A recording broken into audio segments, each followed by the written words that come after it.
There's no feeling more intense than starting over. If you deleted your homework the day before it was due, as I have, or if you left your wallet at home and you have to go back after spending an hour in the commute. If you won some money at the casino and then put all your winnings on red but it came up black.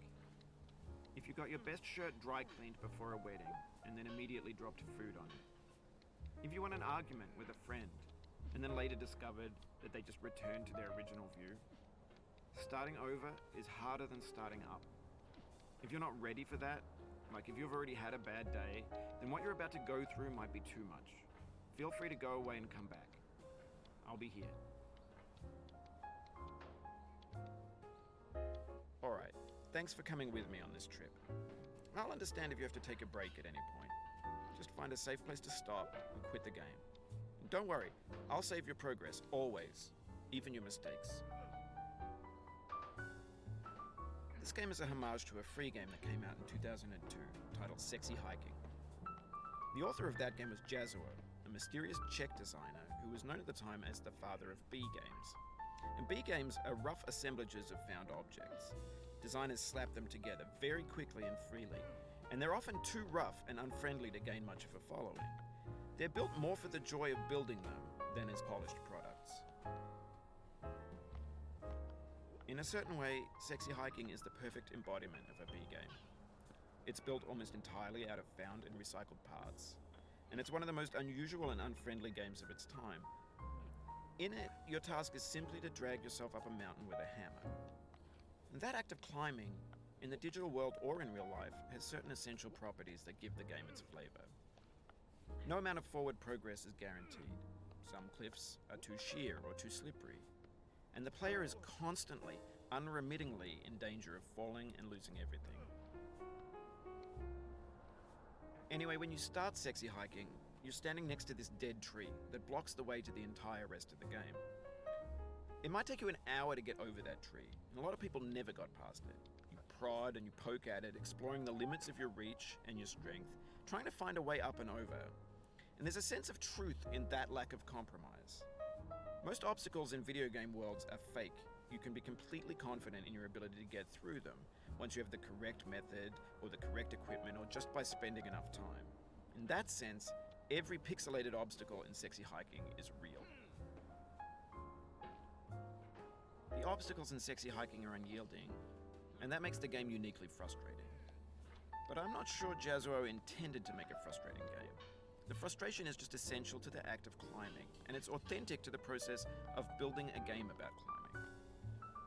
A funny thing happened to me as I was building this mountain. I'd have an idea for a new obstacle, and I'd build it, test it, and it would usually turn out to be unreasonably hard. But I couldn't bring myself to make it easier.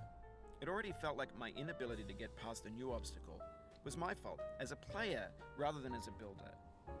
Imaginary mountains build themselves from our efforts to climb them, and it's our repeated attempts to reach the summit that turns those mountains into something real. When you're building a video game world, you're building with ideas, and that can be like working with quickset cement. You mold your ideas into a certain shape that can be played with, and in the process of playing with them, they begin to harden and set until they're immutable, like rock. And at that point, you can't change the world. Not without breaking it into pieces and starting fresh with new ideas. For years now, people have been predicting that games would soon be made out of prefabricated objects, bought in a store and assembled into a world. And for the most part, that hasn't happened, because the objects in the stores are trash. I don't mean they look bad or that they're badly made, although a lot of them are. I mean they're trash in the way that food becomes trash as soon as you put it in the sink. Things are made to be consumed and used in a certain context, and once the moment is gone, they transform into garbage. In the context of technology, those moments pass by in seconds. Over time, we've poured more and more refuse into this vast digital landfill that we call the internet.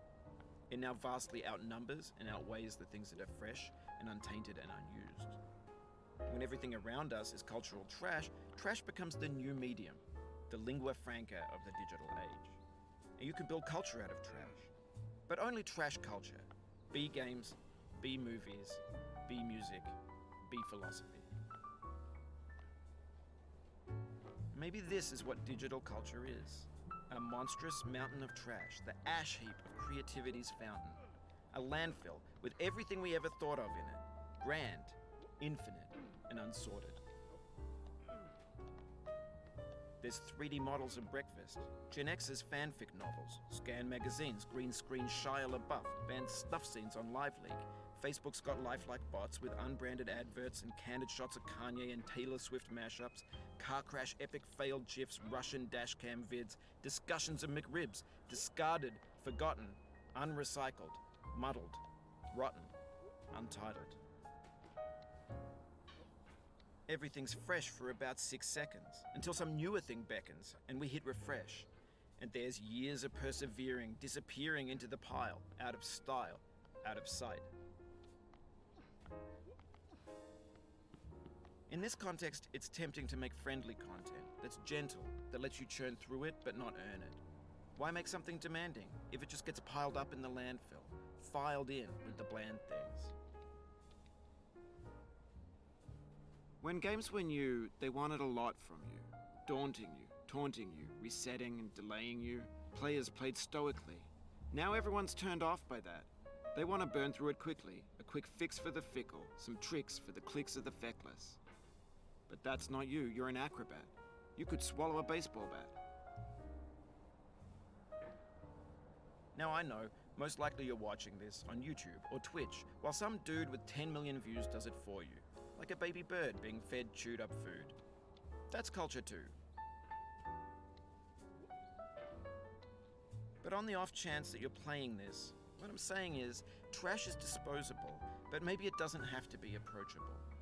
What's the feeling like? Are you stressed? I guess you don't hate it if you got this far. Feeling frustrated? It's underrated. An orange is sweet, juicy fruit locked inside a bitter peel. That's not how I feel about a challenge. I only want the bitterness. It's coffee. It's grapefruit. It's licorice. It feels like we're closer now. Composer and climber, designer and user. You could have refused, but you didn't. There was something in you that was hidden, that chose to continue.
It means a lot to me that you've come this far, endured this much.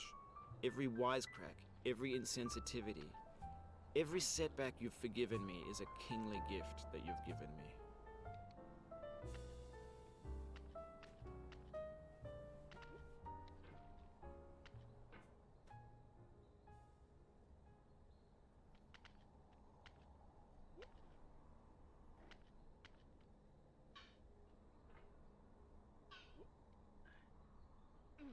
Oh, you just lost a lot of progress.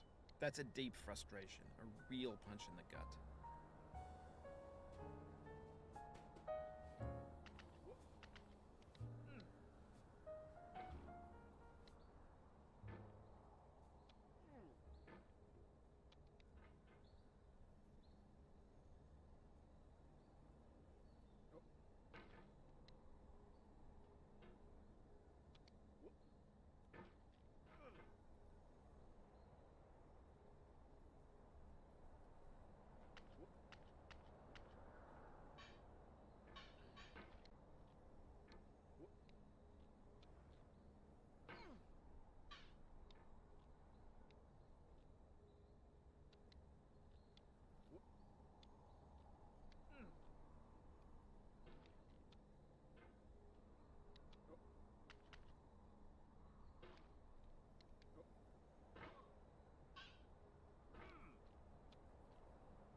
We have the same taste, you and I.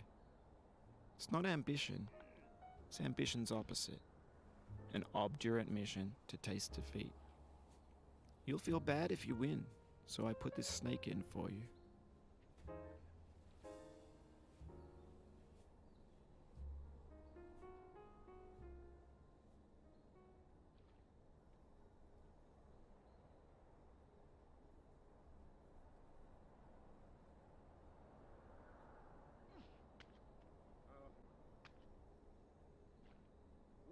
Oof, sorry about that.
Have you thought about who you are in this? Are you the man in the pot, Diogenes?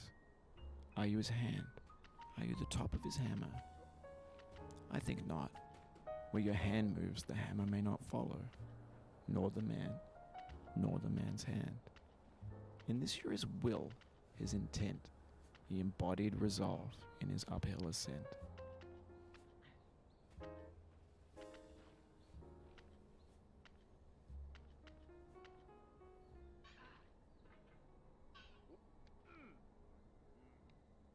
Now, you've conquered the ice cliff, the platforms, the church, and the rectory, the living room and the factory, the playground, the construction site, the granite rocks, and the lakeside.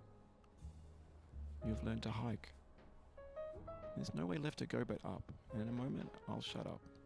But let me say, I'm glad you came. I dedicate this game to you, the one who came this far. I give it to you with all my love.